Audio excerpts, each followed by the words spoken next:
Hello, everybody. Scott Golden with Golden Opportunities Coaching here. Welcome to those of you who are new. Welcome back to those of you who are seasoned veterans of what we do around here. We're approaching 500 subscribers. Would you help us get by sharing this video and also subscribing yourself if you're not already subscribed? That would be super helpful. Thank you in advance for your support. Today we're going to talk about habits and what they may say about a person. We all have different habits. Of course, a habit is a repeated thought, feeling, emotion, or action that is repeated both consciously and unconsciously. So we're on the same page as far as at least the definition of habits for this audio. And so I want to talk about, let's see, 1, 2, 3, 4, 5, 6, 7. 7 different habits that kind of can tell a lot about a person. The speed and pace and cadence with which they walk and carry themselves. So a person who walks quickly is more likely to be determined, more likely to be hyper-focused, more likely to be a completist. So that means they're very much set to be focused on big goals and may not be as detail-orientated. A person who tends to take, more time in walking and maybe even take smaller steps. These are individuals who are more about detail and taking a panoramic view of life and emotional states. This is also translated through how a person shakes hands, which obviously we can't do in a pandemic. But the people who are more likely to shake hands firmly are individuals who are interested in security and solid relationships. They're interested more in, having a solid foundation. People that shake hands lightly are more extroverted. They're more there for the moment. They're more there to have a good time, make sure people are comfortable and having a good time.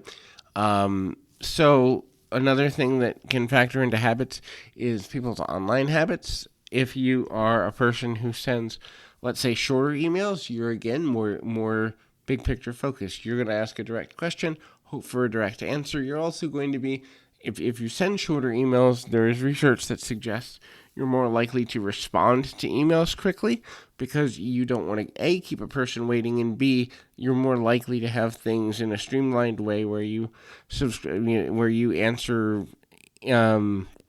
connections and connection requests for informations quickly so that you don't forget. You're focused on being concise and to the point, whereas if a person is longer emails, more emotion, they're more focused on making sure that the person feels comfortable.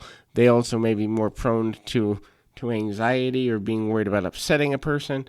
These are all just signs of how a person interacts, being an indicator of where they are emotionally. So a person who you can tell a lot about a person through their eating habits. So if a person eats quickly, they're more focused on accomplishment than they are enjoyment.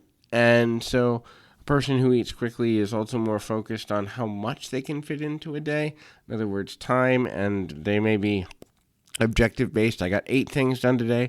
It doesn't matter if they're only done at 70% accuracy, at least I got them done. Whereas a person that eats slower is more about savoring the moment, more likely to think about gratitude. They may be more likely to focus on flavors of life and core relationships. The speed of eating also indicates how a person feels about their own level of security. A person who eats quickly may be going through some anxiety or panic because they feel like they have to make up for lost time and eating is unnecessary, where a person who is tending to eat slowly feels secure that they can get to whatever's next for them whenever they get there. The next is spending habits. People who save are more likely to think about where they want to be, whereas people who spend aggressively or very assertively or, sometimes recklessly, they're more concerned with how they want to feel. So if you watch a person who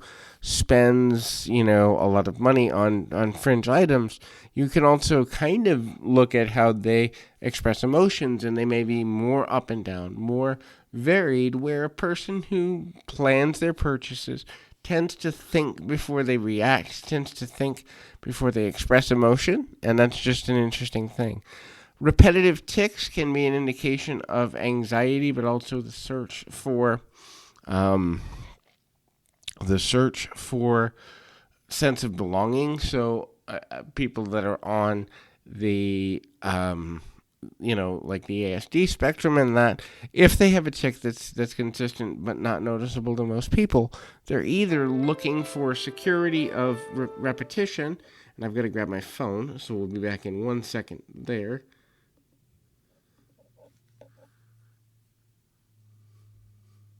So there's a certain level for security search there too.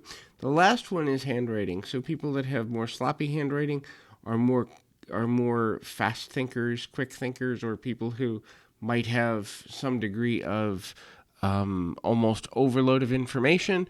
People who have neater handwriting, tighter handwriting, less curves, and it's more in line are more, again, focused on detail, focused on making sure that they come across correctly, might even be more nervous or tending to be worried about how other people see them in a reasonably uncomfortable way.